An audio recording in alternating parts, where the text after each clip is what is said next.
శ్రీమతి లత గారి ఆధ్వర్యంలో జూన్ 15-16 తారీఖుల్లో గానగాపురం యాత్ర మధుకరి సేవ సంప్రదించండి. నమస్తే, వెల్కమ్ టు సుమన్ టీవీ. నేను పద్మిని. ప్రస్తుతంతో పాటు ప్రముఖ ఆధ్యాత్మికవేత్త, ప్రముఖ న్యూమరాలజిస్ట్ లక్ష్మీ నరసింహస్వామి ఉపాసకురాలు శ్రీమతి స్రవంతి గారు మనతో పాటు ఉన్నారు. మాట్లాడదాం. నమస్తే అక్క.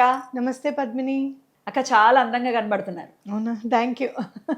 నైస్ శారీ, లైట్ కలర్ ఇష్టం, చాలా లైట్ కలర్స్ అంటే.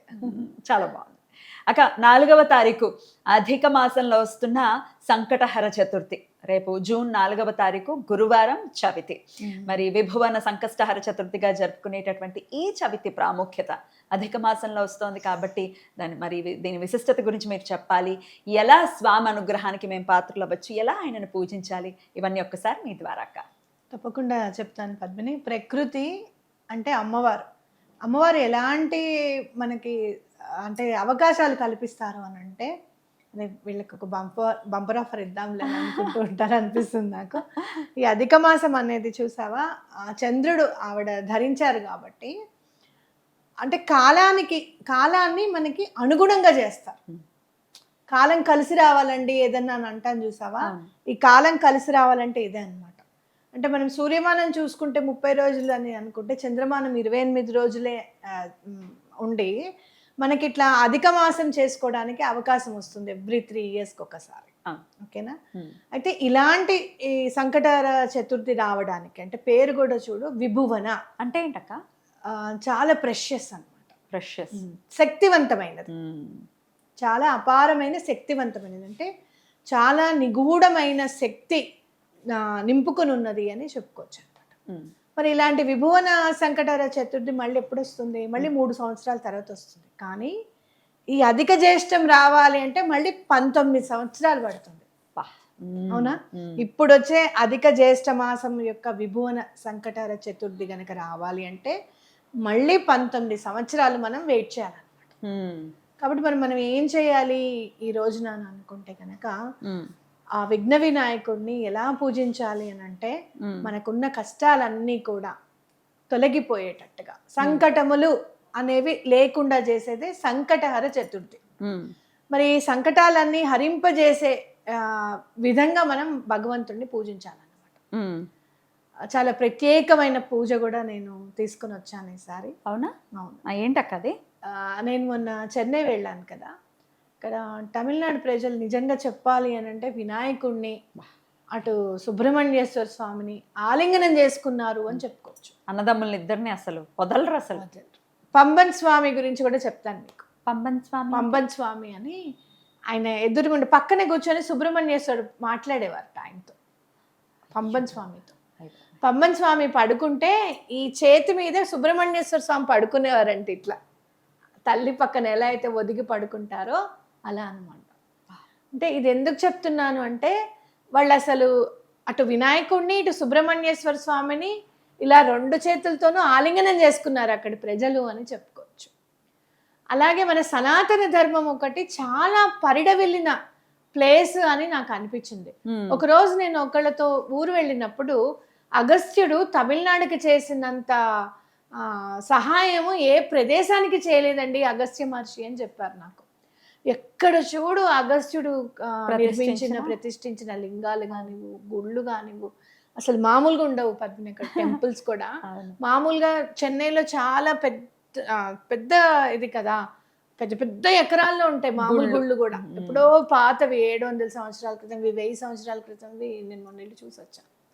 అయితే వాళ్ళు చేసుకునే పూజ అనమాట. సుజాతక్క వాళ్ళు అక్కడ ఉన్నారు కదా, తను అన్నారు, స్రవంతి ఈ పూజ నువ్వు చెప్పొచ్చు తెలుసా వినాయకుడికి సంబంధించింది అంటే, తప్పకుండా టైం వచ్చినప్పుడు చెప్తానక్క అని చెప్పాను. ఈ విభువన సంకటహర చతుర్థి నుంచి మీరు స్టార్ట్ చేయండి ఆ పూజ.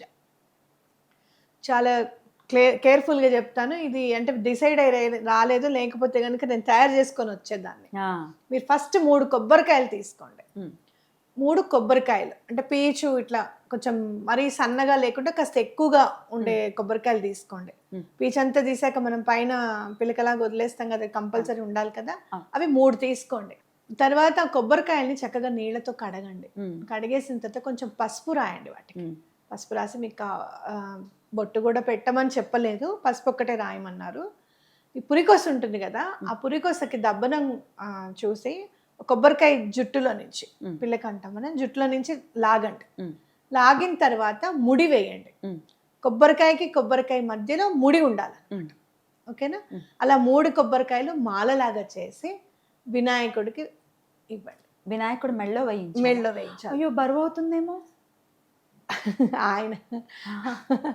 ఆయన ఎంతో బరువును మోస్తాడు, అవునా కదా? అవును. ఆయన పొట్టేంటంటే సమస్త భూమండలంలో ఉన్నంత బరువు అంతా కూడా నేను మోయగలుగుతాను. ఇంత చిన్న రూపమైనా సరే, నేను ఎలాంటి బరువునైనా సరే నేను మోయగలుగుతాను. చాలా మనం విపరీతంగా తిన్నాం అనుకో, మనం నుంచోలేం పద్మిని, కాసేపు పడుకోవాలనిపిస్తుంది, కూర్చుంటే కూడా పొట్ట అడ్డు వస్తుంది, అవునా కదా? కానీ ఆయన చూడు ఎంత చక్కగా 2 పాదాలు ఇలా చక్కగా కింద పెట్టి చక్కగా కూర్చుంటారు, అవునా కదా? ఎక్కడ ఆయాసపడుతున్నట్టుగా అనిపించదు. నాకేంటో చిన్నపిల్లాళ్ళనే అనిపించి అలా అనేసి. అవును, కరెక్ట్. అయితే బరువు అన్నమాట నిజంగా నువ్వు అన్నమాట కరెక్ట్. ఎప్పుడైతే మనం 3 ఇది పని అయిపోవాలి అని చెప్పి ఆయనకి మనం వేస్తామో, అది బరువు అయిపోయి ఆ కోరిక నెరవేరుస్తాడు ఆయన. ఇంకా వేయరు కదా ఈ దండ, లాజిక్ అది. అద్భుతం. నీ దగ్గర బరువు ఉందనుకో, చాలా నాకు ఇచ్చావనుకో పట్టుకోమని, ఏం చేస్తాను? అవును, కొంతసేపు పట్టుకుని తర్వాత ఉండు పద్మిని, బరువు దింపడానికి మనం ఏదైనా ఒకటి ఐడియా చేద్దాం అని చెప్పి ఏదో ఒకటి ఐడియా చేస్తాం కదా, బరువు దింపేస్తాం, అవునా కదా? కాబట్టి ఇదే అక్కడ లాజిక్ అన్నమాట. అయితే ఫస్ట్ 3 సంకటహర చతుర్థులు 3 మాలలు వేయండి.